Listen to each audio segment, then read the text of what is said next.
और सभी को मैं Navneet Gautam's classes of physics में आप सभी का स्वागत करता हूं। तो जैसा कि आप सभी जानते हैं बीएससी सेकंड सेमेस्टर फिजिक्स में मैंने पार्ट बी आपका स्टार्ट किया था जिसका नाम है circuit fundamental and semiconductor devices. ठीक है, तो सेमीकंडक्टर डिवाइसेस हम पढ़ रहे हैं और इसमें मैंने आपको एक डेरिवेशन कराया था जिसका नाम था ग्रोथ ऑफ करंट। तो ग्रोथ ऑफ करंट वाला डेरिवेशन आपको अच्छे से समझ में आया होगा और आपने उसे बहुत अच्छे से तैयार कर लिया होगा। चीज़ों को आप साथ साथ करते हुए चल रहे होंगे। पीडीएफ नोट्स भी मैंने टेलीग्राम चैनल पर इसके अपलोड कर दिए थे। ठीक है, तो चीज़ों को साथ साथ ज़रूर करते चलें, तभी आपके लिए लाभकारी रहेगा। आइए ग्रोथ ऑफ करंट के बाद नेक्स्ट टॉपिक पर चलते हैं। हेडिंग डालो डीके ऑफ करंट। क्या हेडिंग है? DK of current. ठीक है जी, देखो ग्रोथ ऑफ करंट का अर्थ था धारा में वृद्धि या धारा की वृद्धि। इसका अर्थ हो जाएगा डीके का अर्थ होता है क्षय, यानी इसे बोलेंगे धारा क्षय। ठीक है, और जो डीके ऑफ करंट है ना वो भी एलआर सर्किट में है। इसमें है एलआर सर्किट में, यानी एलआर परिपथ में धारा क्षय। ठीक है, हिंदी में लिख देना एलआर परिपथ में धारा क्षय। तो डीके ऑफ करंट पढ़ना है किसमें? एलआर सर्किट में। कोई इसमें दिक्कत नहीं होगी। कल की तरह ही डायग्राम है। आइए डायग्राम बिल्कुल सेम बनना है, दोबारा वही बनाएंगे। इस तरीके से बनाया था। यहाँ पर बैटरी, ठीक है जी, और मैंने बताया यहाँ पे इस तरीके से। ठीक है, क्या होता है? स्विच। बल्कि ऐसे रहता है,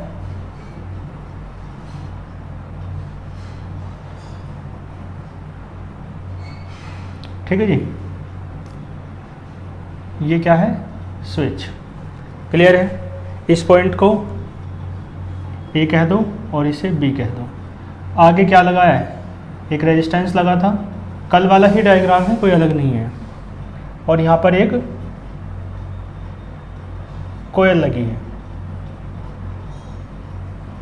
ठीक है जी, कोई इसमें दिक्कत नहीं होगी। रेजिस्टेंस आर होता है, कोयल या इंडक्टर एल से आप उसे डिनोट करते हैं। ठीक है, ये बैटरी है, बैटरी का प्लस बैटरी का माइनस। बैटरी का जो ईएमएफ है, विद्युत वाहक बल, वो कितना है? Capital E. ठीक है जी, कोई दिक्कत नहीं होगी। देखो ध्यान दो, कल मैंने बताया था आपको क्या करना था? ग्रोथ करना था करंट में। तो मैंने बताया था पॉइंट, ये जो स्विच एस है इसे आप पॉइंट ए से जोड़ेंगे तो स्विच ऑन हो जाएगा। तो प्लस से करंट चलेगा और माइनस में चलेगा करंट। ठीक है, किसी टाइम इंस्टेंट जो परिपथ में धारा है, करंट है सर्किट में, वो आपने कितना माना था? आई। ठीक है जी, क्लियर है? तो बस डायग्राम में जो बातें कल भी लिखी थी, डायग्राम की तो सारी बातें सेम रहेंगी। एक बार मैं बोल देता हूँ, सुनो ध्यान से। Let us consider a circuit containing, क्या रखता है? ए रेजिस्टेंस एंड, रेजिस्टेंस को रजिस्टर भी कह सकते हैं, a register and an inductor in series combination. एक रेजिस्टेंस है, एक इंडक्टर है, यानी एक कुंडली है और एक प्रतिरोध है। दोनों किस में है? सीरीज कॉम्बिनेशन में है, यानी ये क्या बोलते हैं? श्रेणी क्रम में है। ठीक है जी। और एक बैटरी है, बैटरी का ईएमएफ कितना है? ई। तो capital E be the EMF of the battery. ठीक है जी। We connect the switch S to the point A. भाई स्विच एस को किससे कनेक्ट करोगे? पॉइंट ए से नहीं, पॉइंट ए से नहीं करेंगे। पॉइंट ए से कल किया था, है ना, क्योंकि आप ग्रोथ कर रहे थे। आज पॉइंट बी से कनेक्ट करोगे तो फिर बैटरी के द्वारा करंट फ्लो नहीं होगा, और जब बैटरी के द्वारा करंट फ्लो नहीं होगा तो ग्रोथ कहाँ होगा? करंट में। ठीक है, यदि आप एस को बी से जोड़ दोगे तो ये कुंडली जो है ना, ये तो अपोज करती है करंट के फ्लो का, कल बताया था मैंने। तो ये करंट जो था सर्किट में, उस करंट को धीरे धीरे एब्जॉर्ब कर लेती है, खर्च कर देती है। ठीक है जी, क्योंकि कुंडली अपोज करती है। क्लियर है? तो करंट में क्या है? कमी हो जाती है, लॉस हो जाता है उसे यहाँ पे डीके ऑफ करंट कहते हैं, ठीक है, धारा में कमी कहते हैं या धारा क्षय कहते हैं, ठीक है जी। तो एस को किससे जोड़ना है, बी से। कारण समझ में आया। यदि ग्रोथ ऑफ करंट कराना हो तो एस को ए से जोड़ेंगे, यदि डीके ऑफ करंट कराना हो तो एस को बी से जोड़ेंगे, ठीक है जी। क्योंकि देखो करंट में कमी कब आएगी, करंट बह रहा है सर्किट में, आप स्विच ऑफ करोगे तभी तो धीरे धीरे करंट कम होते होते ख़त्म हो जाएगा, और स्विच ऑन करोगे तो जीरो से बढ़ते बढ़ते करंट बढ़ते बढ़ते आई नॉट हो जाएगा। तो इसका मतलब है स्विच ऑन करना है तो ए से जोड़ना है, ऑफ करना है तो बी से। इसका मतलब एस को किससे जोड़ोगे, बी से, ठीक है। We connect the switch S to the point B, ये सब लिखना है, ठीक है जी। और हिंदी में भी बताया था मैंने कल ही, है ना, तो अब मुझे लगता नहीं है कि कोई हिंदी में पढ़ रहा हो, कोई पढ़ रहा हो तो बता देना। बाकी ऐसे स्टूडेंट्स की संख्या अधिक होगी जो हिंदी मीडियम से होंगे लेकिन अब इंग्लिश में पढ़ रहे होंगे, है ना। तो मैं हिंदी में बता के चलता हूँ, उन्हें कोई दिक्कत नहीं आ रही होगी। कोई दिक्कत आए, कोई समस्या आए तो बता दिया करो कमेंट बॉक्स में, आइडिया हो जाता है उससे कि किस तरीके से लेके चलना है। तो डायग्राम में तो कोई दिक्कत नहीं है, कर लोगे, कल वाला ही डायग्राम है बिल्कुल, लैंग्वेज मैंने इसकी बोल दी है। अब इसका डायरेक्शन करते हैं फिर, है ना। देखो कल क्या था, ओम का नियम लगाया था, है ना। और हाँ मैंने एक बात और बताई थी कि जो एल है ना, कुंडली कोयल, इसका जो ईएमएफ है कितना बताया था, इसका ईएमएफ बताया था मैंने माइनस का एल, वो L D I upon D T, ये बताया था, ठीक है। ये ईएमएफ है L D I upon D T, किसका है, कोयल का, कुंडली का, ठीक है जी। तो मैंने बताया था ये जो कुंडली का ईएमएफ होता है, विद्युत वाहक बल होता है कोयल का, ये क्या करता है, ये अपोज करता है, ठीक है। तो कल ई में से L D I upon D T minus करा था ना, ठीक है। तो अपोज करा, क्यों करा था आपको क्लियर हो गया होगा, क्यों करा था माइनस, क्योंकि अपोज करता है, विरोध करता है करंट के फ्लो का, धारा के प्रवाह का, ठीक है जी। आओ देखें, फ्रॉम कल की तरह ही है, ओम्स लॉ, ठीक है जी, ओम के नियम से। तो ओम का नियम क्या होता है आप सभी जानते हैं, ओम का नियम क्या होता है, V बराबर आई आर, ठीक है जी। R प्रतिरोध है, रेजिस्टेंस, I करंट है, धारा, और V है पोटेंशियल डिफरेंस यानी कि विभवांतर। देखो कल क्या करा था, E minus L D I upon D T, यही तो करा था, ठीक है। लेकिन एक बात तो बताओ, जब S को B से जोड़ दोगे तो इधर से तो कनेक्शन ही खत्म हो गया बैटरी से कनेक्शन इन दोनों का, कुंडली का और प्रतिरोध का, तब रहेगा जब S को A से जोड़ोगे, बैटरी से कनेक्शन तभी तो रहेगा। लेकिन S को B से जोड़ दोगे तो इधर का सर्किट तो खत्म, बस इतना ही रह जाएगा सर्किट, क्योंकि ये इससे जुड़ गया और ये इससे जुड़ गया।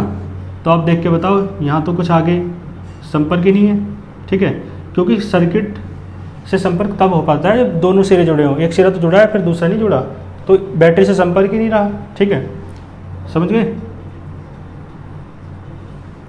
तो बैटरी से संपर्क नहीं रहा तो ई नहीं आएगा, बस, है ना, कल की तरह रहेगा, ई नहीं आएगा, ठीक। ये अपोज करता है इसलिए माइनस का ले लिया, और I इंटू आर, कोई इसमें दिक्कत नहीं होगी आपको। यहाँ से आप डी टी निकाल लो कल की तरह, क्या आएगा, डी टी बराबर, देखो डी टी इधर पहुँचेगा, है ना, और ये इधर पहुँचेगा, माइनस का आर एल अपॉन आर। देखो माइनस का एल तो पहले ही था, आर अपॉन में आया, और ये आई भी अपॉन में आएगा, 1 अपॉन आई, और इंटू में क्या है, डी आई, ठीक है जी। तो डी टी का मान निकाल लो यहाँ से, कितनी कैलकुलेशन तो समझते होंगे आप। तो डी टी इधर चला गया, आर अपॉन में आया, आई भी अपॉन में आया, ठीक है, तो ये बचा। अब इसके बाद तुम्हें पता है क्या करना है, इंटीग्रेटिंग ऑन बोथ साइड्स, कल की तरह ही है बिल्कुल, है ना, आसान है ये, कल की तरह ही है। जब इंटीग्रेट करोगे तो ये डी टी का डिफरेंशियल है ना, तो ये डिफरेंशियल और इंटीग्रल कैंसिल हो जाएंगे, माइनस बाहर ले लो, चाहे एल अपॉन आर, इसे डी आई अपॉन आई लिख लो चाहे।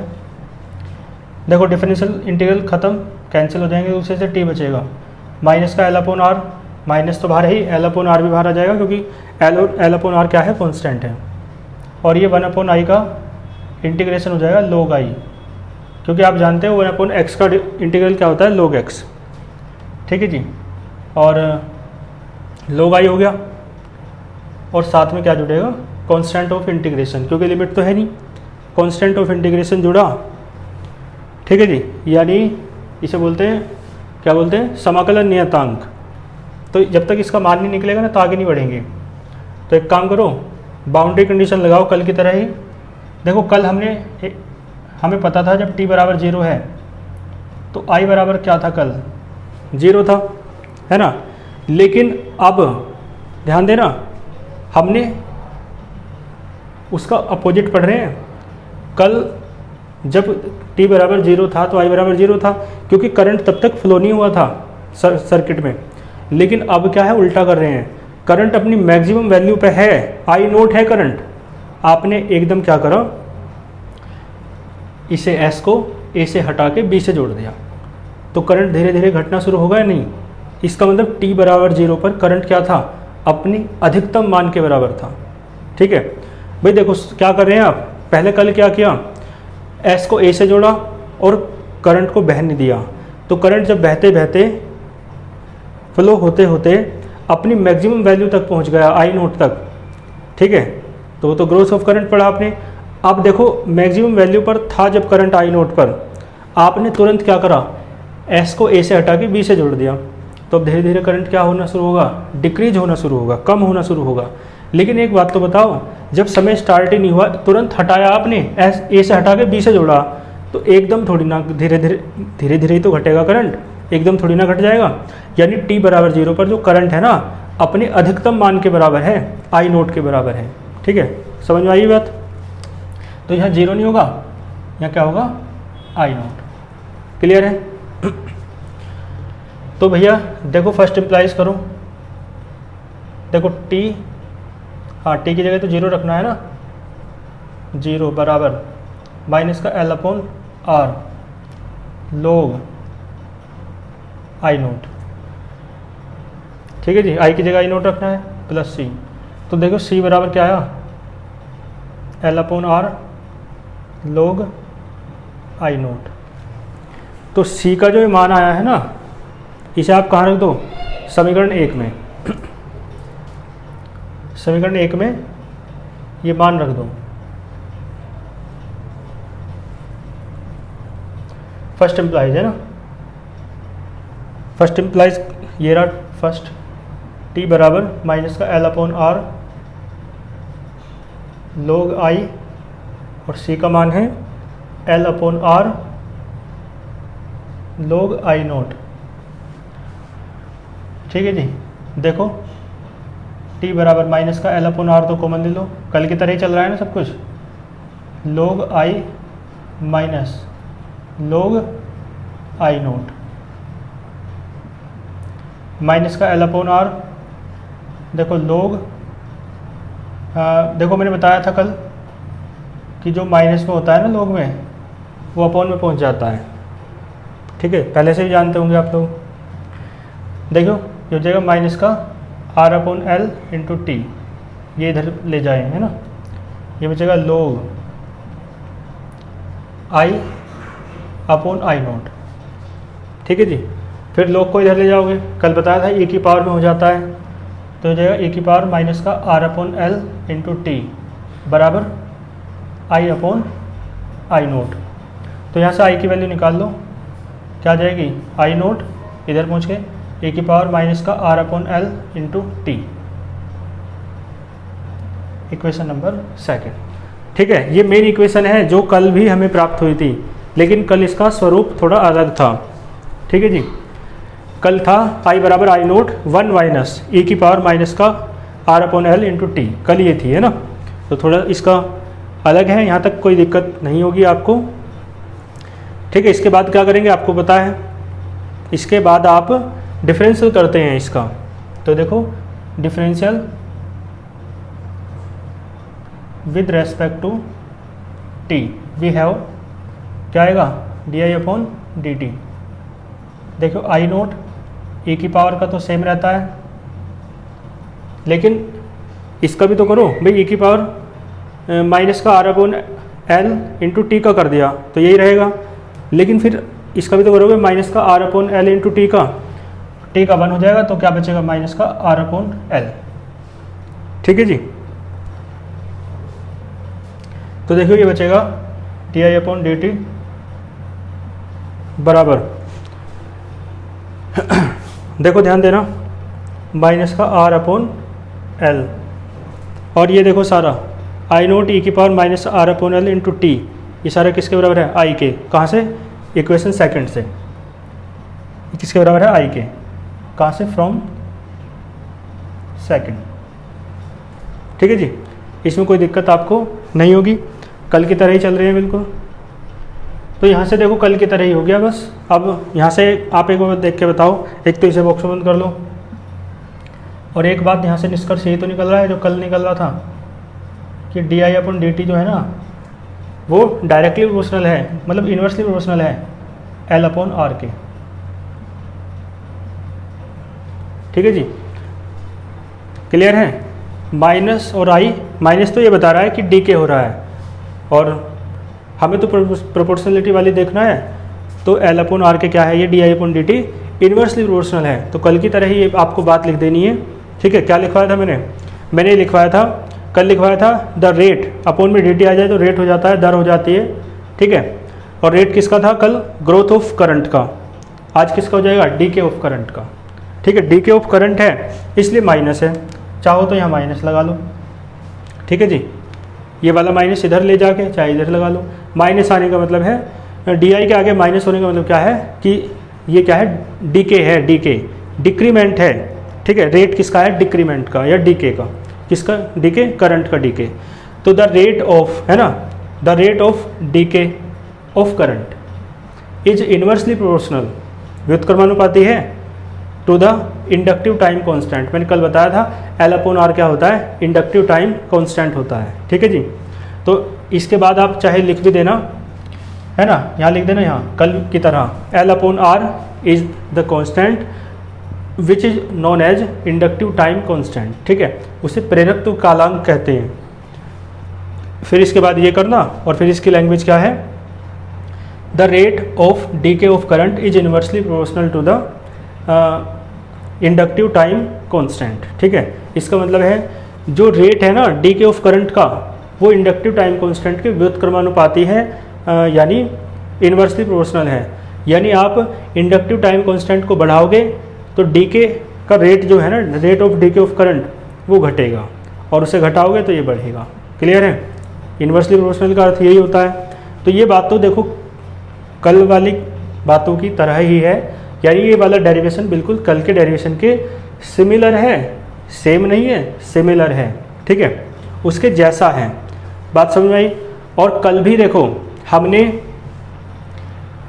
Growth of current in LR circuit में फिर हमने इंडक्टिव टाइम कांस्टेंट की डेफिनेशन पढ़ी ग्रोथ ऑफ करंट के डेरिवेशन के अकॉर्डिंग।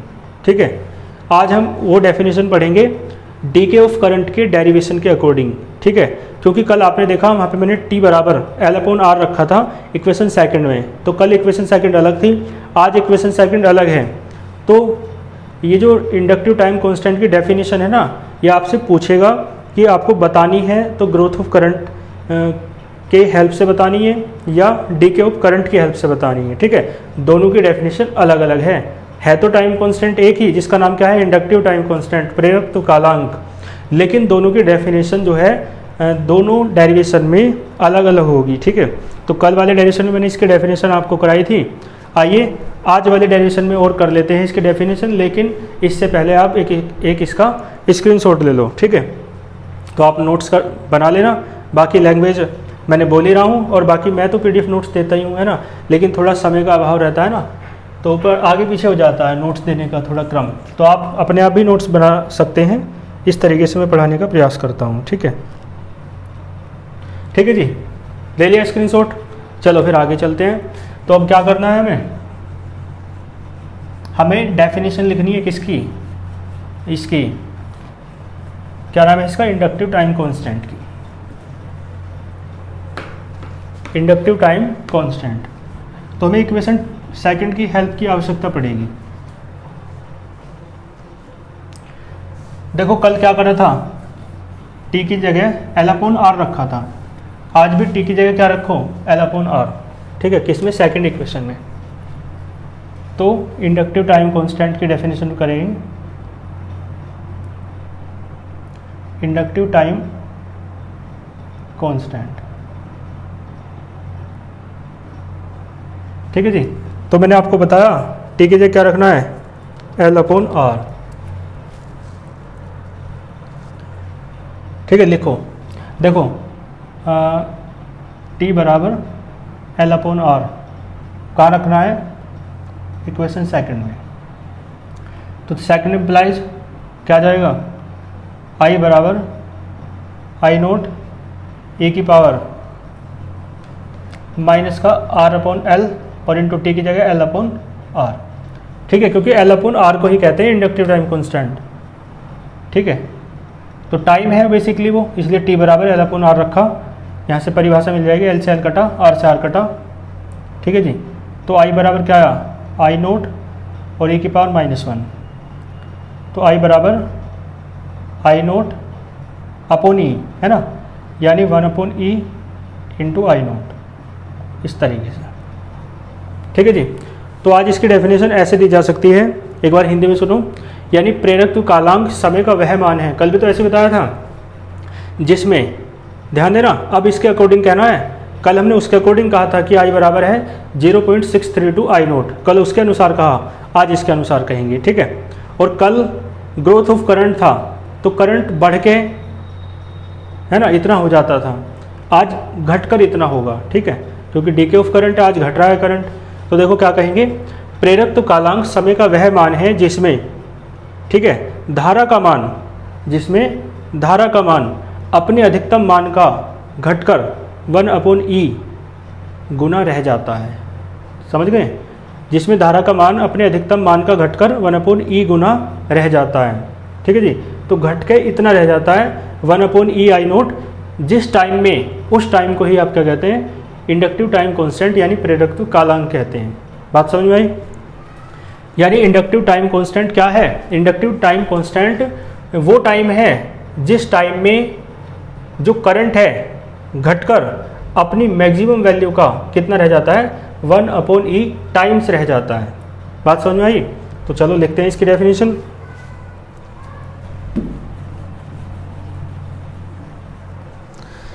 लिखवाओ आप भी, है ना भैया, लैंग्वेज बनाने की कोशिश करा करो। अब देखो मुझे नहीं पता मैं क्या लिखने वाला हूँ, लेकिन लिख दूंगा, तो इसका मतलब है लैंग्वेज याद नहीं करते बल्कि टाइम के टाइम बनाते हैं। तो टाइम के टाइम एग्जाम में कभी सोचो कि टाइम के टाइम एग्जाम में जाके बनाएंगे, तो ऐसा नहीं होता, पहले से अभ्यास करना पड़ता है ना। तो अभ्यास अभी करो, अपनी लैंग्वेज खुद बनाने का प्रयास किया करो। देखो क्या लिखेंगे, मैंने कहा प्रेरक कालांक समय का वह मान है, कल की तरह ही लिखेंगे।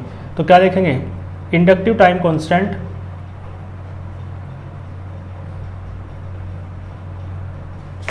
ठीक है जी, इंडक्टिव टाइम कांस्टेंट। और इंडक्टिव टाइम कांस्टेंट किसका है, एलआर सर्किट का, कल भी लिखवाया था, ठीक है जी। Inductive time constant of LR circuit, और किस केस में है ये भी लिखना चाहो लिख दो, in case of decay of current, in case of decay of current, ठीक है भैया। कल जो था हमारा वो था in case of growth of current, तो ये बात एडिशनली जोड़ना चाहो जोड़ सकते हो, बाकी नहीं तो तुम्हें ये पता होना चाहिए केवल कि ग्रोथ ऑफ करंट में के केस में इसकी डेफिनेशन अलग है, डीके ऑफ करंट के केस में इसकी डेफिनेशन अलग है, बस ये बात पता होनी चाहिए। बाकी लिखना चाहो एडिशनली ये बात लिख सकते हो, नहीं तो कोई आवश्यकता नहीं भी है। तो देखो inductive time constant of LR circuit in case of decay of current किसके बराबर होता है, मैंने कहा समय का वह मान है, तो is that value of time, कल की तरह ही लिख रहे हैं, बस ये मैंने थोड़ा एक्स्ट्रा जोड़ा है, इन केस ऑफ, है ना, और कुछ अलग नहीं है। तो is that value of time, और इसे तो आप लिखना चाहो लिख सकते हो, नहीं तो रहने दो। Is that value of time, समय का वह मान है जिसमें, बताओ कौन सा मान है समय का, मैंने कहा जिसमें जो करंट है घटकर अपनी मैक्सिमम वैल्यू का 1 अपॉन ई टाइम्स रह जाता है। तो इन विच करंट बिकम्स कितना रह जाता है, ये कितना हो जाता है, बिकम्स 1/e टाइम्स 1/e गुना हो जाता है, और किसका, अपने अधिकतम मान का, ऑफ इट्स क्या बोलेंगे, maximum value, of its maximum value. बात समझ में आई? ठीक है। तो inductive time constant LR circuit का डीके ऑफ करंट के केस में किसके बराबर है, समय के उस मान के बराबर है, या समय का वह मान है, is that value of time जिसमें करंट बिकम्स, करंट रह जाता है अपनी मैक्सिमम वैल्यू का 1/e टाइम्स रह जाता है। ठीक है। और कैसे, घटकर, तो बाय डिक्रीजिंग।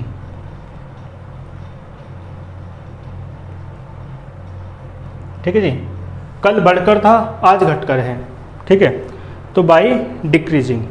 ठीक है जी, घटकर, और कहाँ से घट रहा है, आई नोट से घटते घटते इतना हो गया, आई नोट था सबसे पहले, और आई नोट से घटते घटते आई नोट अपॉन ई रह गया, तो by decreasing from I note, by decreasing from I note से घटते घटते जब कितना रह जाता है, 1/e टाइम्स, यानी आई नोट का 1/e टाइम्स का मतलब है 1/e आई नोट रह जाता है, तो उस टाइम को, है ना, क्या कहते हैं आप, इंडक्टिव टाइम कांस्टेंट कहते हैं।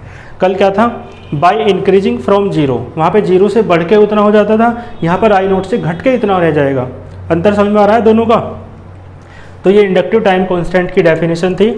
ये किसके केस में थी, ये आपकी डीके ऑफ करंट के केस में थी। बात समझ में आई? ठीक है, लैंग्वेज लिखने में इसमें आपको कोई दिक्कत नहीं होगी। ठीक है, तो दोनों में मैंने तुलना करते हुए भी आपको समझाया कि कल क्या थी बात। कल एक तो जो आप इसकी डेफिनेशन पढ़ रहे थे वो ग्रोथ ऑफ करंट के केस में थी।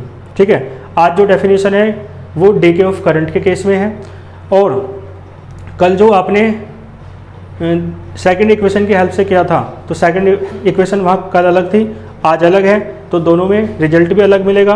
कल जो आपको रिजल्ट मिला था वो आई बराबर आई नोट, है ना, आई बराबर 0.632 आई नोट था, और जबकि आज क्या रिजल्ट है, आज रिजल्ट है आई बराबर 1/e आई नोट। ठीक है, तो कल के रिजल्ट में आज के रिजल्ट में अंतर है, तो जब दोनों रिजल्ट में अंतर है तो दोनों डेफिनेशन में भी अंतर होगा।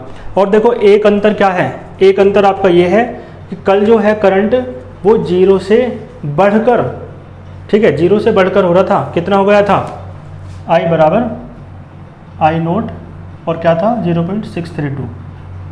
ठीक है, 0.632 टाइम्स हो गया था अपनी मैक्सिमम वैल्यू का, तो वो जीरो से बढ़कर हुआ था, तो उसमें लिखा था बाय इंक्रीजिंग फ्रॉम जीरो, और आज आई नोट से घटकर हुआ है, यानी अपनी मैक्सिमम वैल्यू से घटकर इतना हुआ है 1/e टाइम्स, तो आज लिखा है by decreasing from I note. I note था भाई शुरुआत में, लेकिन अब घटते घटते कितना हुआ, आई नोट का 1/e, यानी 1/e आई नोट रह गया।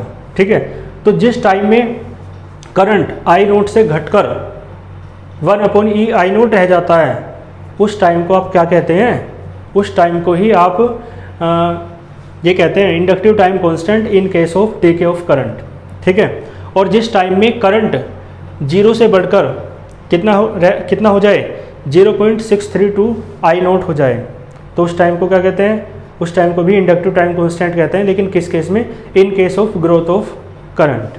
ठीक है जी, तो दोनों के बीच का अंतर भी मैंने आपको समझा दिया है, और यहाँ पे आप करना चाहो कैलकुलेशन कर सकते हो, ई का मान रख सकते हो, और फिर जो 2.718 ई का मान है उससे भाग करके 1 को कैलकुलेट वैसे भी कर सकते हो। ठीक है, बाकी कोई ज़रूरत नहीं है, ऐसे भी ठीक है ना। तो ये डीके ऑफ करंट का आपका डेरिवेशन, ठीक है, मैंने बताया आपको। इसका ग्राफ और देख लेते हैं ना, ग्राफ इसका रहा, देखो कल भी मैंने आपको बताया था ग्राफ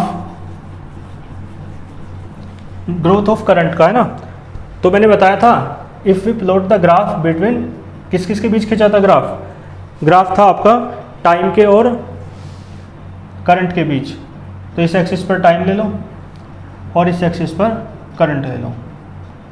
करंट की जो मैक्सिमम वैल्यू है मान लो कितनी है, आई नोट। ठीक है जी, तो कल ग्राफ ऐसे था, ऐसे, क्योंकि टाइम आगे की तरफ बढ़ रहा था तो ऊपर की ओर करंट भी बढ़ रहा था, इसका मतलब टाइम के साथ साथ करंट बढ़ रहा था कल, तो ग्राफ इस तरीके से आया। ठीक है, लेकिन आज टाइम के साथ साथ करंट घटेगा तो ग्राफ इस तरीके से आएगा। ठीक है भैया। देखो ग्राफ आगे की तरफ चल रहा है, यहाँ से देखो आगे की तरफ चल रहा है ना, लेकिन आगे चलने के साथ साथ ग्राफ नीचे चल रहा है। तो आगे के साथ चलने का मतलब है, आगे चलने का मतलब है टाइम बढ़ रहा है, टाइम तो बढ़ता ही है, समय किसी की प्रतीक्षा नहीं करता।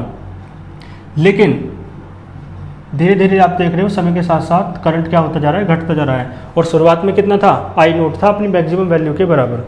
तो इसका मतलब है आज टाइम घट रहा है, मतलब टाइम नहीं, करंट घट रहा है टाइम के साथ साथ। तो इसका मतलब है करंट में डिके हो रहा है, लॉस हो रहा है, इसे कहते हैं डिके ऑफ करंट।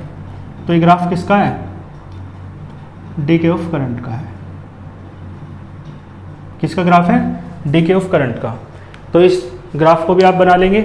इसमें आपको ये लिखना है, if you plot the graph between current and time तो then we obtain the following curve. ठीक है, इस ग्राफ को बना देना, कर लोगे। और देखो डेरिवेशन में ग्राफ तो करके आना है, लेकिन आपसे इंडक्टिव टाइम कांस्टेंट की डेफिनेशन पूछे तो ही करनी है, वैसे नहीं करनी। यदि डेफिनेशन इंडक्टिव टाइम कांस्टेंट की नहीं पूछता है तो आपको केवल डेरिवेशन करना है और ये ग्राफ तो बनाना ही है ना। लेकिन ये नहीं करना, ये जब पूछे केवल तभी करना है। और शॉर्ट क्वेश्चन में भी आ सकता है और लॉन्ग में भी आ सकता है। ठीक है, लॉन्ग में आए तो साथ में लग के आ सकता है, कर लोगे ना इसे।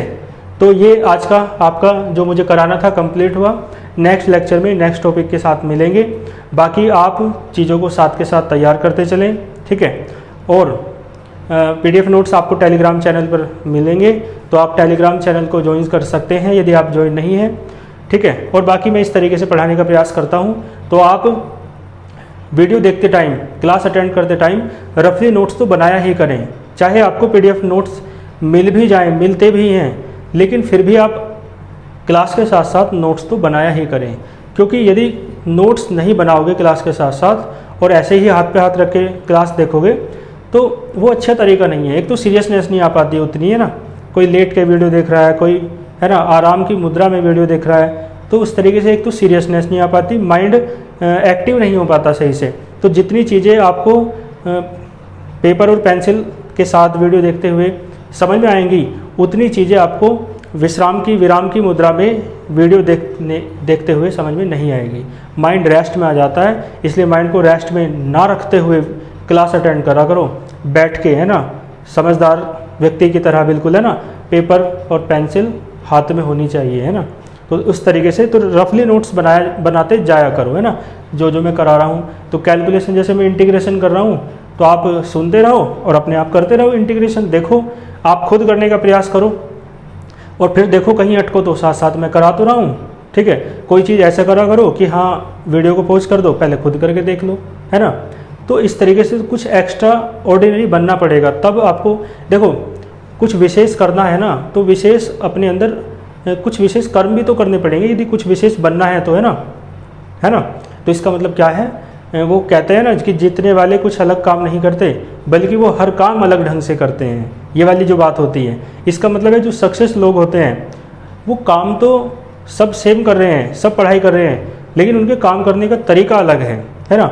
वो एक्स्ट्रा ऑर्डिनरी कुछ अलग करते हैं सामान्य जो स्टूडेंट्स होते हैं, विद्यार्थी होते हैं उनसे।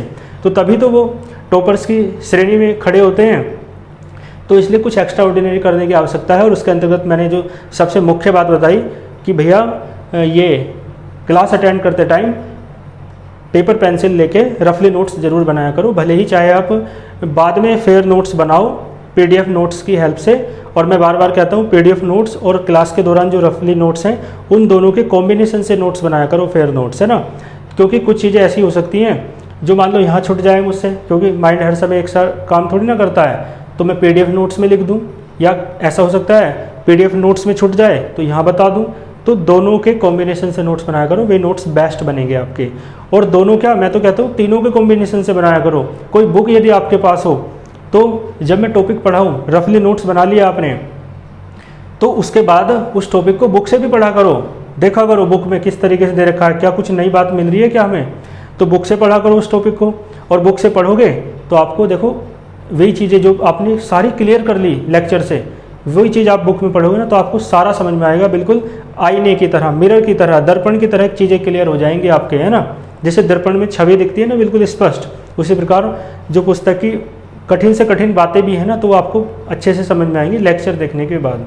तो आपका कॉन्फिडेंस भी बढ़ेगा, है ना, कि यार ये चीज़ें तो हमें समझ में आ रही हैं, पहले तो लगता था कि पता नहीं कैसे होगा, तो कॉन्फिडेंस भी बढ़ता है। इसलिए जो टॉपिक मैं पढ़ाया करूँ वो बुक से भी पढ़ा करूँ। तो और बाद में मैंने कहा कि दोनों के तीनों के कॉम्बिनेशन से नोट्स बनाया करो। एक तो क्लास के दौरान जो रफली नोट्स बनाते हैं वो, पीडीएफ नोट्स जो आपको टेलीग्राम चैनल पर मिलते हैं, और तीसरा आपके पास कोई बुक है तो उसकी हेल्प से। ये स्टडी का एक अच्छा तरीका है, इस तरीके को अपनाओ, है ना। ठीक है, आज के लिए इतना ही। अच्छे से पढ़ते रहिए, वीडियो को अधिक से अधिक शेयर कीजिए और चीज़ों को साथ साथ तैयार करते चलें, लर्न करते चलें। मिलते हैं नेक्स्ट लेक्चर में। All the very best.